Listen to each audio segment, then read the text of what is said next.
You talk to these psychiatrists and they're very nonchalant about discussing things like depression, anxiety, very life-ruining things. To them, they're not actually these things that are ruining your life, they're just symptoms. The same way that being itchy is a symptom. Oh, hey, you know, are you itchy? That's a symptom of eczema. Oh, okay. Are you depressed? Yeah, that's a symptom of, it's just like, it's crazy how sort of these things are very interchangeable and they're just like these labels that are used to green light or red light dosage increase or decrease of some sort of drug. Underwriting in healthcare, that's the most devious thing in the world. What's normal life? Going to the ER 3 times a week? I went to like a fancy school every Wednesday. It's like fluoride day. You get poisoned no matter where you go. The chemical in your sunscreen is killing the coral reef. One crazy thing that they do is they combo. They'll have you on one medication. They said works great with this one too. Yeah. Rehab is a scam. And these people get $500 to $5,000 per head. My anxiety is so high. I'm doing so bad with my anxiety right now. These are like young white men. If you're jammed up by some medical thing, you just gotta figure out what the grift is. You're pregnant? You definitely need 5 doses of thalidomide a day. It's what a pregnant woman needs.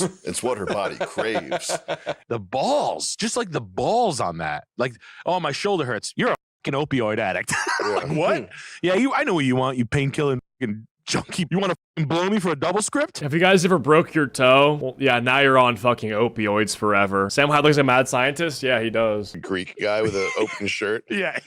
Yeah, lay back, put your head back. This guy stinks. You have to do this. It is pretty crazy though. To healthcare, if you conquer a nation or if you start over, you have to do this so the people don't live too long and become a problem, or they're not too strong or they become a problem. Like you have to do this, otherwise you get overthrown somehow. I would put that forth. What is he talking about? Sedating the masses? It's nothing personal. Absolutely. You'll get him some heavy metals in his brain. It is pretty crazy though. Like with opioids, it's so addictive. Like I got prescribed that shit. I got prescribed Oxycontin when I had my fire injury and I was just playing CS on them. Bro, I could have gotten addicted. They were so fucking, they were fun. We had to swish fluoride. I went to like a Chad, do you guys think that fluoride fucks your brain up? fancy school in Mansfield. Every Wednesday is like fluoride day, and you'd like pick your flavor, and they'd bring cups of fluoride in, and you'd swish it. Yeah. Well, that's probably because the water wasn't fluoridated. In Mansfield? Yeah. I'm just thinking how many kids just drank the. Well, it's much better to have it on your teeth than it is to have it in your stomach. Yeah, but I'm thinking just the kids are just like. But even so, yummy. Yeah. So It's yummy. root beer flavored? Yeah. That is crazy. I wonder how people will look back on that in 100 years. I've never heard that, like, anyone else experiencing. Dude, I don't know the science behind fluoride, but I'm one of these people where I'm such a skeptic and I'm so schizo that if someone on Twitter says like, don't eat this, there's a chance that it has like this weird relationship with something and then it has a graph. I'll just avoid that thing, to be honest. I'm so susceptible to propaganda, but it's the kind of propaganda that disguises itself as anti-propaganda. It's like the government doesn't want you to know this. The propagandists don't want you to know this. Do this thing. And so that's how I basically operate. If someone says that the government doesn't want me to know this or something like that, and it's just straight up propaganda in the other direction, I'll just do it. But some of it's true. Like a lot of it is true. Like the whole seed oil stuff, like that is bad. I try to avoid red 40, but I heart hot fries too much. Like microplastics and core protein. Yeah, basically. Yeah. What, drinking or getting the cups? I've never heard of that. That's the first time I've heard of that. And I went to like 4 different elementary schools. And it was like. You went to 4 different Yeah, I was all over the place. That's crazy. Do you ever drink it? Hell no. But that fluoride thing, man, it's like when you suggest that there might be a problem with fluoridation of water, people are like, oh, here we go again.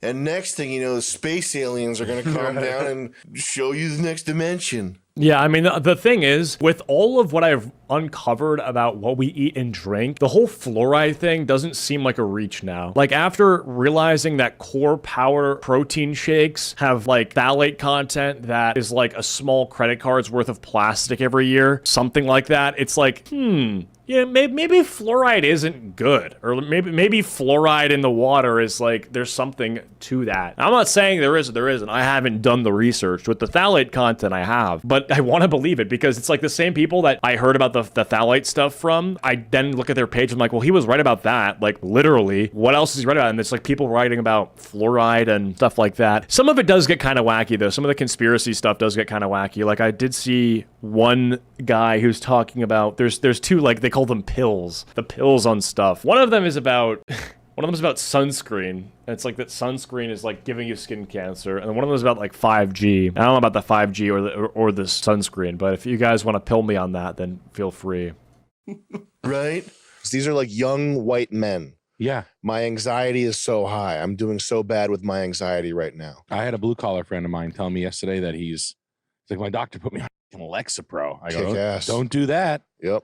Have fun never f***ing your wife again. Mm. He's like, it's the opposite. And I was like, oh, okay, I'm not talking you out of this. Like, as soon as he said that, I was like, I'm done. But the Lexapro thing, to watch a grown man believe a doctor. Mm-hmm. That's like my dad taking Ozempic like a f***ing gay guy. He's like, shut up. I'm glad you lost 50 pounds. I really am. But just know, I'm going to see you shirtless disco dancing like Vito in Sopranos soon. And you're not going to know why you're there when I catch you. When I catch you, you're going to like come out of the Matrix and you're going to be like, what? What are you doing here? And then I'm going to say, I'm on Ozempic.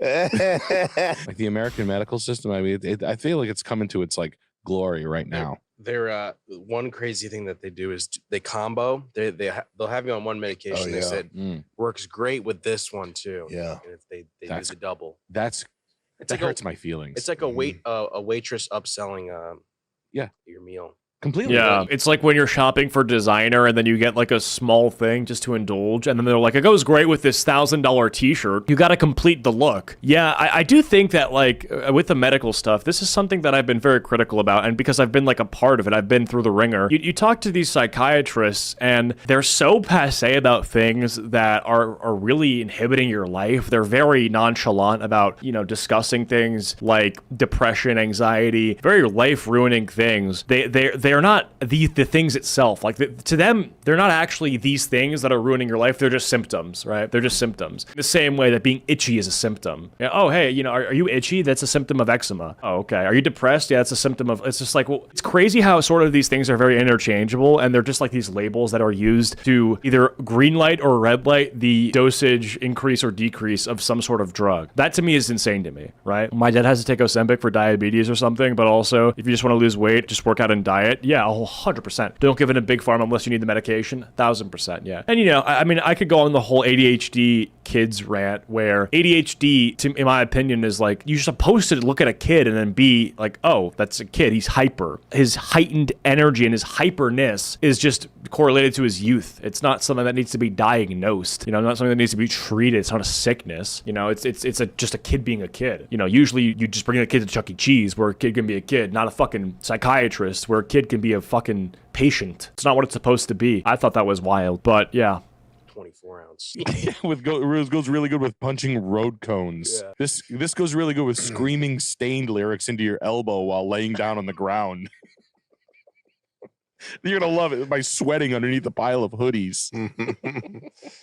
Using a box of beer as a pillow. According to their FDA notice letter, Christian Hansen inserts genes from a cow and camel into a genetically modified black mold called A. niger. The inserted gene starts the production of chymosin in the A. niger microbes, which are then fermented and purified. Since the genetically modified microbes are removed from the final product, the rennet is not considered a GMO product itself. Just like Pfizer, Christian Hansen received generally recognized as safe status to start selling their FPC rennet. From what I can find, they are the main producer of FPC rennet, which as a whole is used to make around 90% of American cheese. Their Chimax rennet contains 0.5 to 1% sodium benzoate as a preservative and also caramel color. That's great. I like the name. Is cheese just cancer now? It's nice. I just packed a cheese sandwich today. What the? Does it Tillamook? It was Havarti, cold, just on bread. Was it Tillamook's famous Havarti? It's sad. You get poisoned no matter where you go. Or maybe it's good for you. What are we gonna name this rennet? What was great for you? Oh yeah, what are we gonna name? What's great for you? Chymosin. Chymosin. No. Yeah, dude. I mean, the more you look into it, the more that you realize that most of what you eat, unfortunately, unless you're growing it or shopping really like fresh produce, there's gonna be some catch, which I think is just so. It sucks. It sucks. Like all the healthy stuff is just healthy through marketing. It's not really like the ingredients are much different. I mean, if you're eating at the bottom of the barrel, you know, McDonald's. Okay, you're at McDonald's, but a lot of this stuff, you really think that you're getting you're eating something healthy or whatever, but it's just not. It's not, and it sucks. You know, look up the enriched flour stuff. Like enriched flour is just when they spray the wheats with folic acid. Like they just spray the fucking wheat. It's like, why? Trymosin. Like they don't do that in other parts of the world. They do that here. Niger? A Niger. What? You heard me. Yeah, that's what I want to name it. It's my project. I found a place. My project. I want to name it. he's like funny. I don't know. I found it. If everyone worked like I do in a hospital, there'd be nobody in there because everyone would be like cured. You could be dying. They'll send you home, tell you you're all good. They'll end it with this. If it gets worse, just come back. Oh, really? Come back? I'm because it's a lot of fun going to the ER. Oh, come back? At 1 a.m, 2 a.m. No, just come back. They do say that. Why the fuck do they say that? He's really just saying everything that I feel like people have experienced just out loud. But if it gets worse, make sure to come back and revisit us and we can take a look at it again. But you just had a chance to take a look at it now. I don't understand. Because I don't have a job and my wife doesn't have a job. What are you supposed to do? Do morphine before you go? Everything seems good right now, but it's because they gave a steroid. They're lying to you? They juiced him up. What's normal life? Going to the ER 3 times a week? Yeah. No, it's normal life. Building a cross, making a crucifix, and then dragging the damn thing across town. Yeah. You couldn't even go to a pediatrician. They sent him to. They called the ambulance. Yeah. You put someone on a crucifix. Medication in a lot of cases just delay the inevitable. You have to actually change your lifestyle and mental outlook to see the real change. Oh yeah. Well, I mean, the problem is that you can't medicate your way out of a bad lifestyle. Like that's just a fact. People will get on fucking medication before they'll decide to stop going to bed at 3 a.m., DoorDashing every meal, not going outside, not going to the gym, not talking to people, consuming porn, consuming bad content online. What do you think happens when you mix all those ingredients? You get a shit stew. It's terrible. You can describe the consequences of those things as a combination of like, oh, these things are bad and now I am upset, I'm depressed. And then that depression can be your key to getting drugs from a pharmacist. If your actual goal is not to just get the drugs, but is to improve your life, then just improve your life. It's really simple. Whole lot of black pill vibes. I mean, I'm just telling you that a lot of people would rather, because this medication stuff is so normalized. I think it's gone the complete opposite direction. Like I think from one area of time, we had things where, you know, getting on this stuff was kind of ashamed or it was taboo. You're on, wait, what? You have to take medication? Now I literally see like these aesthetic glitter videos where girls on TikTok like stick on gems to their daily pill case. Monday, Tuesday, Wednesday, Thursday, and there's just different pills, like 8 a.m. It's just this whole like micro cabinet of pills, and they'll add like glitter and shit to it. And it's like, okay, well now we're on the complete opposite side of it. Where now it's not just not taboo, but it's completely normalized and almost celebrated to get on medication, right? So I think that it's certainly disturbing to see that stuff. But at the end of the day, yeah, you really, I think, shouldn't get on medication unless you are in dire need. Like, if you are very depressed due to something where you're living in an area that, I feel like most depression can be cured from lifestyle changes, but a lot of it, you know, there are some points where you can't change the circumstance that you're in, maybe due to finances, or there's like, you know, the loss of a loved one, loss of a relationship, whatever. But I feel like they should be so much stingier with how they prescribe this stuff. It's way too willy-nilly. Crucifix. I get there, 20 minutes. Steroid, albuterol times 3. Other side of medication for pseudodepression is that they give you the sort of dopamine or whatever high, and you don't have and you don't have a need for geeking. Like it's like Zyn and smoking. You get nick and you good. Well, another problem is that with these medications, oftentimes you know that it's fucking with you or that it's doing something with you because, you know, people will say that they don't feel any different, which is like another thing. Like what the fuck is the point of taking an antidepressant or whatever if it's not going to do anything? Yet they feel nothing, but they have to taper off of the medication because doing it too quickly and cold turkeying it would cause very bad side effects like brain zaps. You guys even know what those are? Brain zaps? A very rare condition or side effect when you get off of certain antidepressants where it literally feels like there's an electric current, a shock, like a taser in your brain every few seconds. So how can it be the case that you feel no different, yet when you get off of it, you feel fucked up? I don't like that. What they say you can't do at home, you can only do it there. Yeah. Give the 3 stacked neb. I'm going to be there for 6 hours because that's how we got to do it. We got to do this. That's why we fought the Nazis. 6 hours, 4 doctors on a repeat. They come in with a stethoscope. I'm actually really satisfied at his breathing. Everyone is depressed, alone, and living an unfulfilling life, working 50 hours a week. Of course, everyone needs a happy pill. Yeah, I'm actually really satisfied. Next person, 1 minute later. I'm actually really satisfied with his breathing. Next person. I'm actually really satisfied with his breathing. Next one. I'm really satisfied with the way he sounds right now. We're going to wait an hour. We're going to check him again. Over and over and over and over and over again. And then you can send him home. What happens when the steroid wears off? I'll just come back. That's the ER. So I have a kidney transplant, so I'm being thrown into a medical mill, which costs a fortune. How do I save or make money while I'm paying those silly Billy doctors? One of our buddies is waiting on a kidney right now. That stuff really sucks. It's very silly Billy in nature. I mean, go on. There's got to be a support group, like a Reddit support group, and just I think if you're jammed up by some medical thing, you just got to figure out what the grift is that other people are using to pay for this. Like, can you like get a job at Starbucks and use their health insurance? Like, what? There's got to be something weird where it's like if you go to Reddit/kidney, there'll be some guy that's like, thank God for the USDA program of this, like whatever. Yeah. Like find whatever the other people are doing to steal from the system and just do that and get on food stamps. Whatever sort of disability you can. There's no shame if you're in trouble like that and you don't have a support system and you're not rich. There's no shame in milking the system. Okay, other people do it for far less. Yeah. That's another thing. You know how many people who are abusing the system and taking money out of it that they are not owed? Meanwhile, there are people who actually need something like this to help them, and they are not doing it. Do it. There's no shame. Why do I kind of look like Mr. Beast right now? But don't send super chats. Yeah, don't send super. We gotta Chris refund him, or just put it in the puppet fund. He'll like that. Yeah, run an ad too. And also, just don't overwhelm yourself. You got a kidney thing going on. Just get through it. Make it out to the other side, and then start to worry. You can worry about how to get girls. Body brokering is a really evil type of healthcare fraud used by unethical treatment facilities to take advantage of people struggling with addiction. That's all you need to know. And it's also the rehab capital of the country. So people like me go there to try to get sober and get better, and they get caught up in what's called the South Florida Shuffle. There are these kind of recruiters who are looking for people who are struggling and trying to convince them to go to specific detoxes. And these people get $500 to $5,000 per head, and that's literally the language that they use for each person that they get into the detox that they're working with. When I was down there, I went to detox probably 15 or 20. There's this episode of Family Guy. It's a great way to start a sentence. Where the evil Lois father, I don't forget it was something Peter Schmidt, he finds the cure to cancer and doesn't put it out there because it's more financially beneficial to treat people forever than to actually cure them. And I feel like we kind of live in that already, right? Where people are sort of just through the medical rigmarole, where they're just changing medications perma and doing things to always be like, medically optimizing their circumstance and shit. And I don't know, it just feels weird. Feels odd.